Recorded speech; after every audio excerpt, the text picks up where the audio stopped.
Hello दोस्तों, स्वागत है आप सभी का मेरे चैनल डॉक्टर एजुकेशन पॉइंट में। तो आज की वीडियो में हम डिस्कस करने वाले हैं क्रियाकाल के बारे में। जैसा कि आप सभी को पता है, हमने ऑनलाइन लेक्चर्स स्टार्ट कर रहे थे जिसके अंदर हमने क्रैश कोर्स स्टार्ट किया था क्रिया शारीर का, जो मंडे टू फ्राइडे 8 बजे यूट्यूब पर अपलोड होता है। तो आज की वीडियो में जो हम टॉपिक डिस्कस करने वाले हैं वो है क्रियाकाल। क्रियाकाल के बारे में जो भी इंफॉर्मेशन हमें जरूरी है वो सारी इंफॉर्मेशन हम आज की इस वीडियो में जानने वाले हैं। तो चलो स्टार्ट करते हैं हम आज की इस वीडियो को। तो हम स्टार्ट करने वाले हैं यहाँ पर डेफिनेशन से। डेफिनेशन क्या होती है क्रियाकाल की, अकॉर्डिंग टू अलग अलग आचार्य। अलग अलग आचार्य ने क्रियाकाल की डेफिनेशन अलग अलग बताई है। तो सबसे पहले जो हम डिस्कस करने वाले हैं इसके अंदर, आचार्य चरक के अनुसार क्रियाकाल क्या होता है, हम ये डिसाइड करेंगे। तो क्रियाकाल जो बना है अकॉर्डिंग टू आचार्य चरक, ये दो वर्ड से मिलकर बना है। एक क्रिया प्लस काल। अब क्रिया का मतलब क्या होता है? क्रिया का मतलब होता है चिकित्सा। चिकित्सा का मतलब क्या होता है? ट्रीटमेंट। और काल का मतलब होता है अवसर। तो अगर हम इन दोनों वर्ड को मिलाते हैं तो इन दोनों को वर्ड को मिलाने के बाद बनता है चिकित्सा का अवसर। ठीक है, किसी भी डिजीज को ट्रीटमेंट करना, उसका जो अवसर है उसको हम क्या बोलेंगे? क्रिया काल बोलेंगे। ये किसके अकॉर्डिंग था? अकॉर्डिंग टू आचार्य चरक। तो पहली डेफिनेशन क्या हुई इसकी, क्रियाकाल की, कि जो चिकित्सा का अवसर होता है उसी को क्रियाकाल कहा जाता है। अब अलग अलग आचार्यों ने जो डिजीज उत्पन्न होती है उसके बारे में अलग अलग बातें कही हैं। जैसे आचार्य चरक क्या बोलते हैं, आचार्य चरक ने ये श्लोक दिया है, ज्यादा इंपॉर्टेंट श्लोक नहीं है, याद करना चाहो तो कर लेना, नहीं तो कोई बात नहीं। तो इसका मतलब क्या है श्लोक का, कि धातु की विषमता को विकार कहते हैं और धातु की साम्य अवस्था को निरोगता बताते हैं। मतलब अगर हमारे जो धातु है, कौन कौन से धातु है? रस, रक्त, मांस, मेद, अस्थि, मज्जा, शुक्र, जो 7 टाइप्स के हमारे धातु हैं, अगर ये अपनी इक्विलिब्रियम स्टेट में रहेंगे, मतलब अगर ये साम्य अवस्था में रहेंगे, तो किसी को कोई भी डिजीज उत्पन्न नहीं होगी। मतलब वो क्या रहेगा? निरोगता रहेगा, निरोगी रहेगा, उसको कुछ भी डिजीज नहीं होगी। लेकिन अगर उसके अंदर जो धातु है, इनके अंदर इसके ना साम्य अवस्था से ये विकार की अवस्था में जाता है तो उसके अंदर डिजीज उत्पन्न होने लगेंगी। विषमता का मतलब होता है या तो बढ़ जाएंगे अपनी इक्विलिब्रियम पोजीशन से या फिर कम हो जाएंगे अपनी इक्विलिब्रियम पोजीशन से, यह मतलब होता है विषमता का। ठीक है, अब हम आगे चलते हैं इसके अंदर। नेक्स्ट आता है इसके अंदर आचार्य वाग्भट के अनुसार। अब हमने पहले पढ़ा आचार्य चरक के अनुसार, अब हम बात करेंगे आचार्य वाग्भट ने इसके बारे में क्या बोला है। तो आचार्य वाग्भट कहते हैं, रोगस्तु दोष वैषम्यम। ये बहुत छोटे छोटे श्लोक हैं, इनसे क्या होता है, आप मार्क्स ज्यादा गेन कर सकते हो। ज्यादा लंबे चौड़े श्लोक नहीं है तो याद कर लेना, आचार्य चरक का भी याद कर लेना ये श्लोक, विकारो धातु वैषम्यम साम्यम प्रकृति रुच्यते। और आचार्य वाग्भट का भी याद कर लेना, रोगस्तु दोष वैषम्यम। छोटे छोटे श्लोक है, यूं ही याद हो जाएंगे। अब आचार्य वाग्भट क्या कहते हैं? आचार्य वाग्भट कहते हैं, दोषों की विषमता ही रोग कहलाती है। ठीक है, और आचार्य चरक ने क्या बोला था? दोषों की विषमता को, सॉरी, धातु की विषमता को विकार कहते हैं। मतलब आचार्य चरक तो बोल रहे हैं जिससे रोग उत्पन्न होते हैं वो किसकी वजह से उत्पन्न होते हैं? धातु की विषमता होने के कारण। लेकिन आचार्य भागवत क्या कहते हैं? दोष की विषमता होने के कारण। तो इसमें कौन से आचार्य सही है, कौन से गलत है? देखो, दोनों ही आचार्य यहाँ पर अपनी अपनी जगह पर बिल्कुल ठीक है, लेकिन आचार्य वाग्भट ने थोड़ी ज्यादा डिटेल में नॉलेज दे दी। क्यों? क्योंकि जो दोष होते हैं यही तो दूषित करते हैं धातु को। जो हमारे दोष होते हैं, अगर ये अपनी इक्विलिब्रियम पोजीशन से ज्यादा होते हैं, कम होते हैं, उसके बाद जाकर ये किसको दूषित करते हैं? मतलब किसके अंदर विकार उत्पन्न करते हैं? धातु के अंदर जाकर ये विकार उत्पन्न करते हैं। तो आचार्य चरक ने डायरेक्ट बोल दिया कि धातु के ऊपर नीचे होने की वजह से जो है डिजीज उत्पन्न होंगी। लेकिन आचार्य वाग्भट क्या कह रहे हैं? दोष के ऊपर नीचे से, मतलब दोष के विषमता होने की वजह से रोग उत्पन्न होगा। बस इसमें यही डिफरेंस एक आता है। ठीक है, अब हम बात करते हैं आचार्य सुश्रुत के अनुसार। आचार्य सुश्रुत क्या कहते हैं? बड़े हुए दोषों का शमन करें तथा अन्य व्याधि उत्पन्न ना करें, वही क्रिया कहलाती है। क्रिया का मतलब मैंने तुम्हें बताया अभी पीछे भी, चिकित्सा होता है। मतलब जो दोष है हमारी बॉडी के अंदर वो तो शांत हो जाए और अन्य कोई व्याधि भी उत्पन्न हो। जैसे अगर हम बात करते हैं मॉडर्न मेडिसिन की, तो इसके अंदर एक बहुत बड़ा ड्रॉबैक होता है मॉडर्न मेडिसिन का, कि जो स्टमक होता है उससे हमारा स्टमक अपसेट हो जाता है। ठीक है, और हमारे पेट में फिर जलन होने लगती है। तो हर डॉक्टर जो मेडिसिन देगा मॉडर्न, उसके साथ एक डीएसआर का कैप्सूल जरूर लगाता है साथ में। क्यों लगाता है? जिसकी वजह से जो स्टमक है वो अपसेट ना हो। तो मॉडर्न के अंदर ये एक बहुत बड़ी कमी आती है। तो आचार्य सुश्रुत क्या कहते हैं, अब हमें क्या करना है, दोषों को तो शांत करना है और अन्य व्याधि उत्पन्न नहीं होने देनी।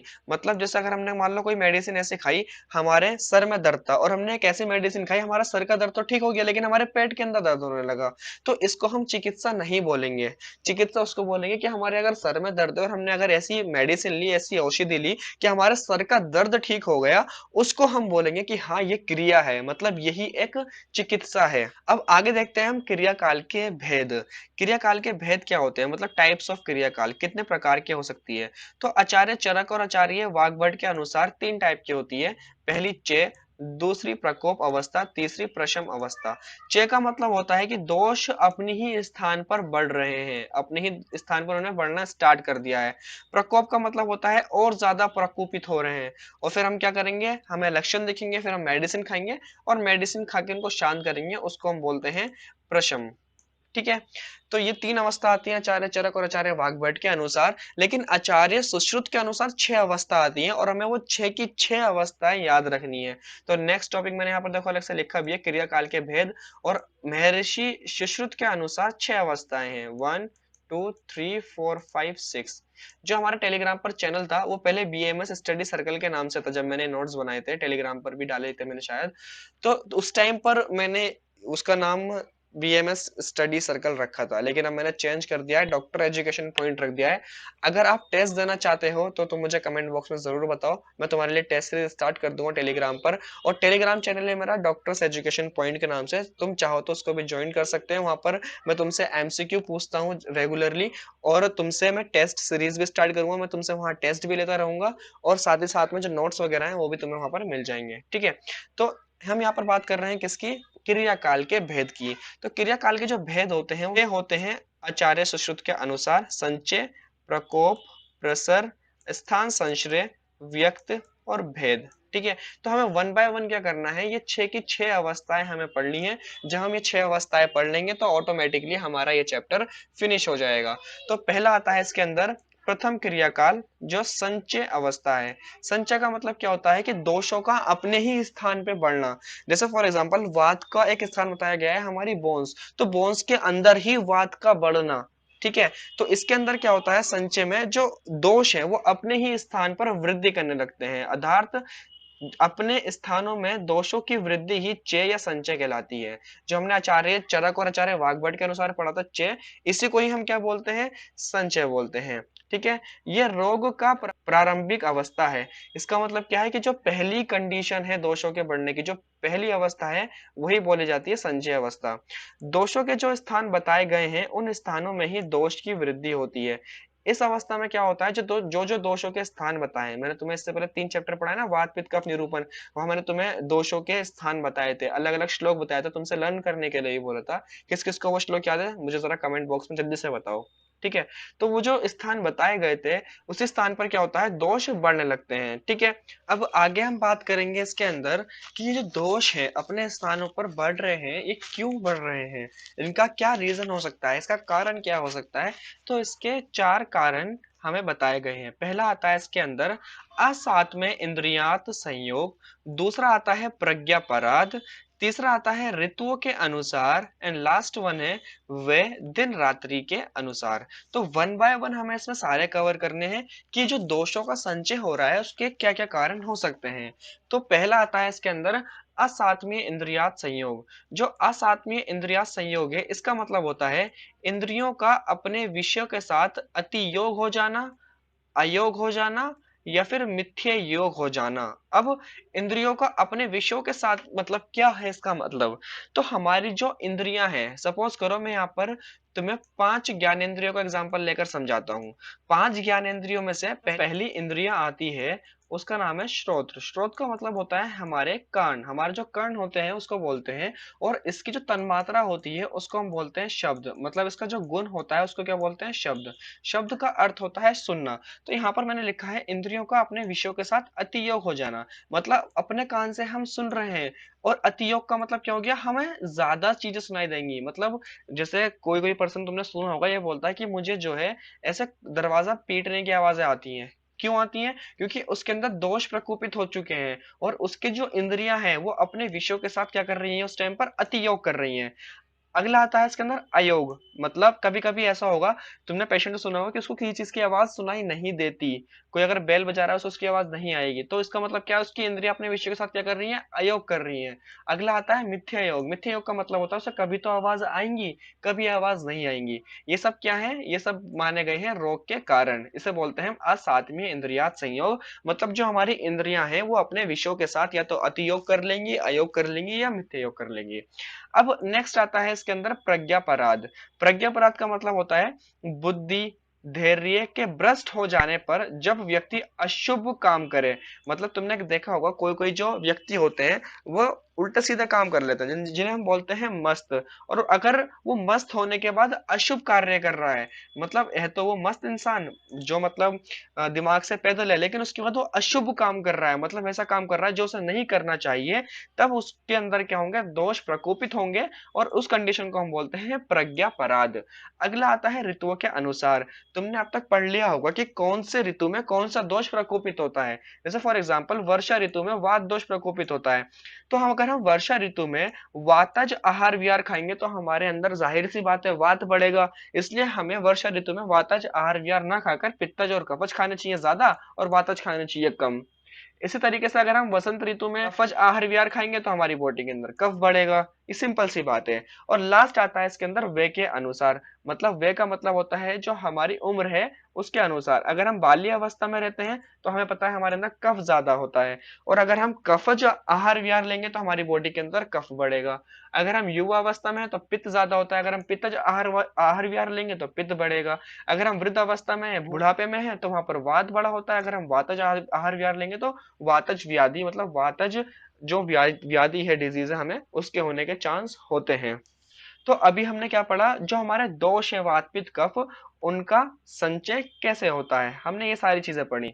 तो आचार्य सुश्रुत के अनुसार 6 अवस्थाएं, संचय प्रकोप प्रसर स्थान संशय व्यक्त भेद। इसके अंदर जो संचय अवस्था थी, जब दोष अपनी जगह पर बढ़ते हैं, किन किन रीजनों से बढ़ते हैं, हमने इसके बारे में बात करी। अब ये तो बढ़ चुके हैं दोष, अब इन दोषों को बढ़ने की वजह से कुछ लक्षण भी तो दिखाई देंगे हमें। तो अगली लाइन है यहाँ पर, दोषों के संचय के लक्षण। अब हमारी बॉडी के अंदर दोष तो बढ़ गए, लेकिन उनसे जो लक्षण दिखेंगे वो कौन कौन से हो सकते हैं। तो अगर वात बढ़ा है हमारी बॉडी के अंदर तो कोष्ठ में भारीपन होगा, जो हमारा ट्रंक होगा उसके अंदर भारीपन होगा। जो अगर पित्त बढ़ा है हमारी बॉडी के अंदर तो जो हमारी त्वचा है, हमारे नाखून है, हमारी नेत्र है, इसके अंदर पीलापन दिखाई देगा।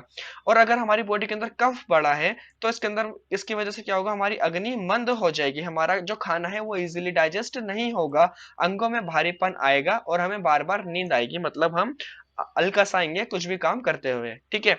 अब यहाँ पर नोट करके दो बातें लिखी है। पहली बात क्या है, इस अवस्था में समान गुण पदार्थ खाने की अनिच्छा होती है। सपोज करो किसी बंदे के अंदर वात बढ़ा है, अगर उसके अंदर वात बढ़ेगा तो उसे वातज खाने की अनिच्छा होगी, उसे वातज आहार विहार अच्छा नहीं लगेगा, उसको विपरीत गुण वाले पदार्थ खाने की अच्छा होगी, उसे पित्तज और कफज आहार विहार खाने की इच्छा होगी। ठीक है। अगला नोट करके 2 में क्या बात लिखी है, संचय अवस्था में यदि दोषों को नष्ट कर दिया जाए तो वो दोष आगे प्रकोप अवस्था में नहीं जाता।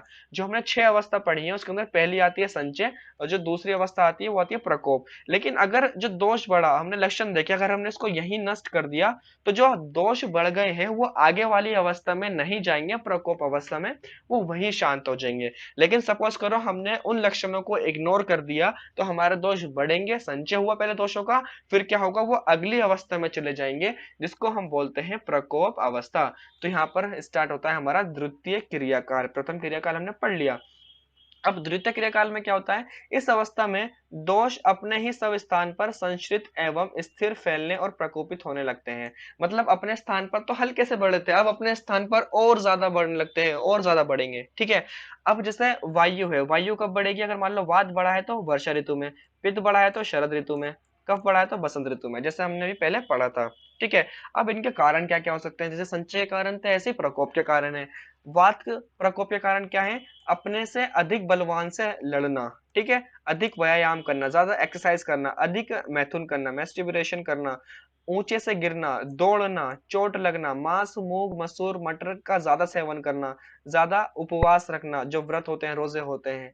ठीक है ना। अधारणीय वेग को रोकना, अष्टांग हृदय में तुमने पढ़ा होगा 13 अधारणीय वेग होते हैं। ऐसे वेग होते हैं जिन्हें हमें रोकना नहीं चाहिए, लेकिन अगर हम उसको भी रोक रहे हैं तो हमारे अंदर वात का प्रकोप हो जाएगा। ये सबसे क्या होता है, वात बढ़ता है। इस तरीके से पित्त, ज्यादा क्रोध करना, गुस्सा करना, भय में रहना, परिश्रम करना, ठीक है, जले हुए पदार्थ का सेवन करना, इस तरीके से संभोग करना, ज्यादा कटु, अम्ल, लवण, तीक्ष्ण, उष्ण और लघु, तिल के तेल, सरसों का तेल, मछली, इन दही मट्ठे का ज्यादा उपयोग करने से क्या होता है, पित्त हमारा बढ़ता है। ये तुम्हें याद करनी ही पड़ेंगी चीजें, इसका सेकेंड ईयर में बहुत ज्यादा उपयोग होता है। अगला, कफ प्रकोप के कारण दिन में सोने से, व्यायाम ना करने से, मतलब कोई बंदा बिल्कुल भी एक्सरसाइज नहीं कर रहा, कोई गुरु आहार विहार ज्यादा खा रहा है, स्निग्ध ज्यादा खा रहा है, लवण, मधुर, अम्ल ज्यादा हल्का सा रहा है, इन सब से क्या होगा, हमारा जो कफ है वो बढ़ जाएगा। तो इनके कारण क्या है दोषों के प्रकोप के, ये सारे कारण तुम्हारे सामने रहे। इनमें से कम 4 या 5 पॉइंट तो याद कर लेना, ठीक है। अब आगे चलते हैं, आगे आते हैं इनके लक्षण। हमें लक्षण क्या दिखाई देगा, तो आचार्य सुश्रुत के अनुसार जो हमारा कोष्ठ है, जब दोष का संचय हुआ था तो कोष्ठ के अंदर भारीपन हुआ था, लेकिन अब दोषों को क्या हो रहा है, प्रकोप अवस्था में है, तो क्या होगा, सुई चुभने सी पीड़ा होगी हमारे कोष्ठ के अंदर, वायु का संचार होगा, ठीक है, खट्टी डकारें आएंगी, शरीर में जलन होगी, हमारा जी मचलाएगा। ये सब वात पित्त कफ प्रकोप के लक्षण बताए गए हैं जब ये अपनी प्रकोपित अवस्था में आ जाते हैं, ठीक है। अगली आती है फिर इसके बाद प्रसर अवस्था। प्रसर अवस्था में क्या होता है, जो दोष है हमारे वो फैलने लगते हैं, इसे हम बोलते हैं तृतीया काल अवस्था, प्रसर अवस्था। इस अवस्था में दोष अपने ही स्थान पे फैलने लगते हैं। जैसे फॉर एग्जाम्पल, हमने एक बीकर लिया, ठीक है, बीकर के अंदर हमने क्या डाला, मैदा डाल दिया, ठीक है, मैदा डाल देंगे इसके अंदर हम, और बेकरी से लाकर हम इसके अंदर थोड़ी सी ईस्ट डाल देंगे, ठीक है, जिससे ये फर्मेंटेशन इसका स्टार्ट हो जाएगा। तो फर्मेंटेशन होने की वजह से अगर हमने मान लो मैदा यहाँ तक ली है, तो क्या होता है, इसके अंदर गैस वगैरह निकलती है, ये फूलती है, ठीक है। तो फूलने के बाद क्या होगी, ये यहाँ से निकलकर गिरना स्टार्ट कर देगी, ठीक है, गिरना स्टार्ट कर देगी। तो ऐसे ही होता है हमारी बॉडी के अंदर भी। तो सपोज करो हमारा एक डिडिनम वाला पार्ट है, सपोज करो यहाँ पर कोई व्याधि हुई और यहाँ पर दोष बढ़ना स्टार्ट हुए, ठीक है। पहले कौन सी अवस्था आई, संचय अवस्था में इतने हिस्से में दोष बढ़े, ठीक है। फिर अब दूसरी अवस्था आएगी, कौन सी, प्रकोपित अवस्था। तो प्रकोपित अवस्था में दोष इतने हिस्से से बढ़कर यहाँ तक पहुंचे, ठीक है, पूरे ड्यूडेनम में फैल गए, ठीक है। अब आती है तृतीय अवस्था, प्रसर अवस्था। तो यहाँ से निकलने के बाद जो दोष है इस अवस्था में स्टमक में भी जा सकते हैं, यहाँ से निकलकर और आगे इंटेस्टाइन के जेजिनम इलियम वाले पार्ट में भी जा सकते हैं, ठीक है। तो कहने का मतलब ये है, जो प्रसर अवस्था है इसके अंदर जो दोष होते हैं ये अपना स्थान से दूसरे स्थान में जाना स्टार्ट कर देते हैं। इससे पहले वाली जो दो अवस्था थी उसके अंदर वो अपने ही स्थान पर बने रहते हैं। अब जो ये प्रसर अवस्था है इसके अंदर 15 टाइप बताए गए हैं प्रसर अवस्था के।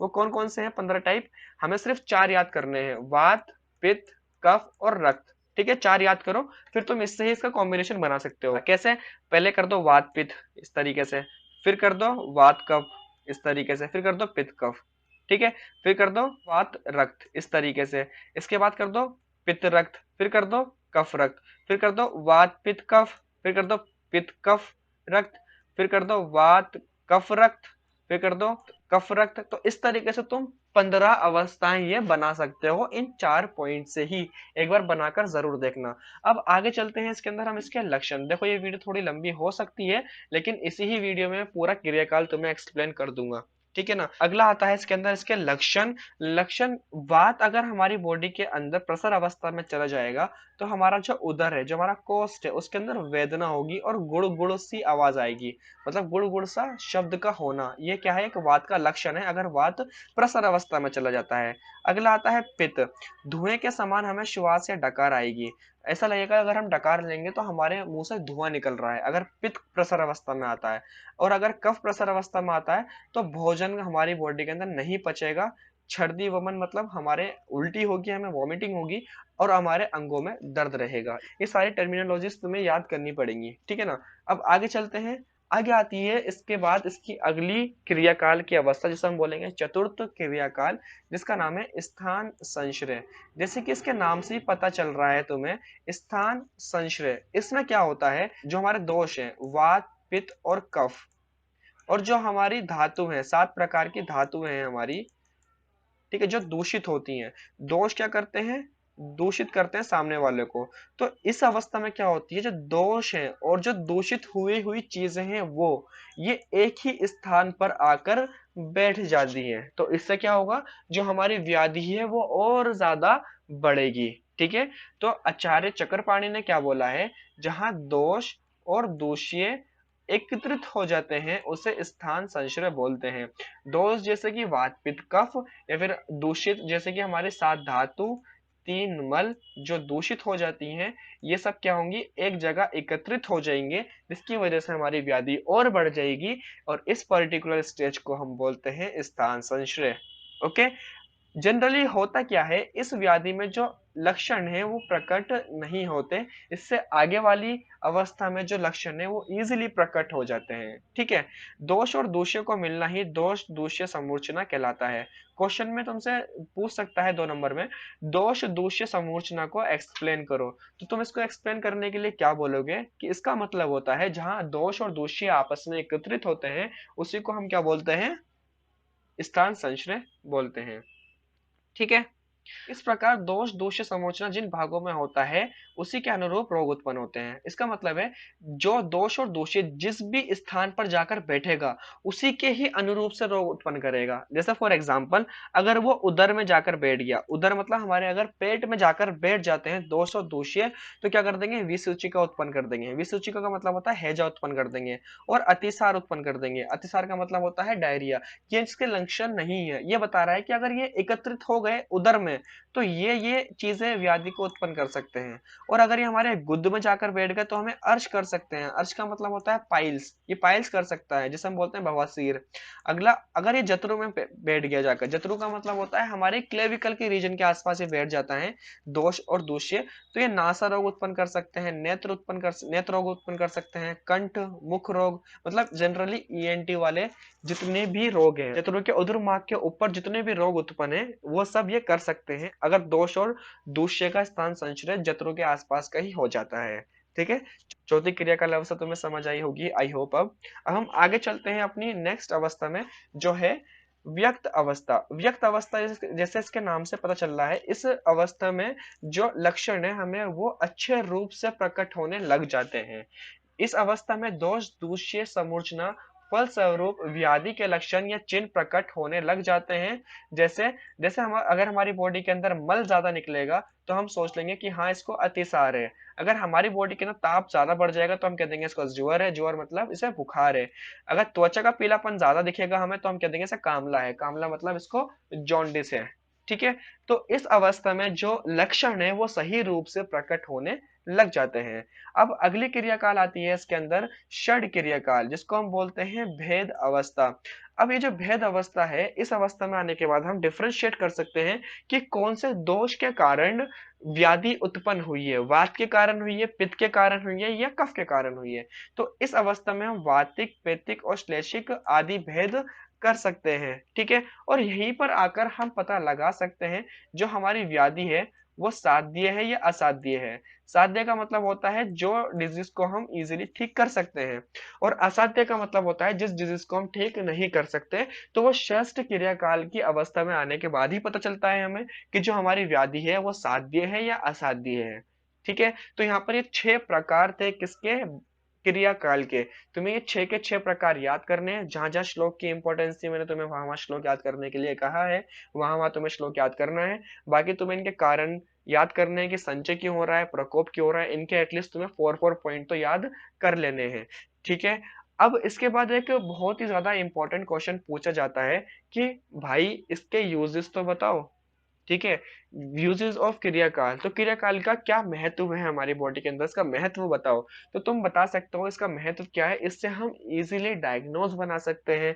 इससे हम इजीली बता सकते हैं कि कौन से दोष के कारण कौन सी व्याधि हुई है। इससे हम क्या कर सकते हैं, व्याधि को बीच में ही रोक सकते हैं, संचय अवस्था में रोक सकते हैं। ठीक है। तो ये इससे कुछ महत्व आ जाते हैं, तुम अपनी बुक से रीड करोगे तुम्हें इजीली समझ में आ जाएगा। ठीक है। मैं बस इस वीडियो को यहीं पर ही स्टॉप करता हूँ। अगर आपको ये वीडियो अच्छी लगे तो प्लीज इस वीडियो को जरूर लाइक करना, और अगर मेरे चैनल पर अभी विजिट किया है तो चैनल को सब्सक्राइब करके बेल आइकन को प्रेस कर लो, जिससे मैं नेक्स्ट वीडियो अपलोड करूँ आपको उसका नोटिफिकेशन मिल जाए। Okay, thank you so much.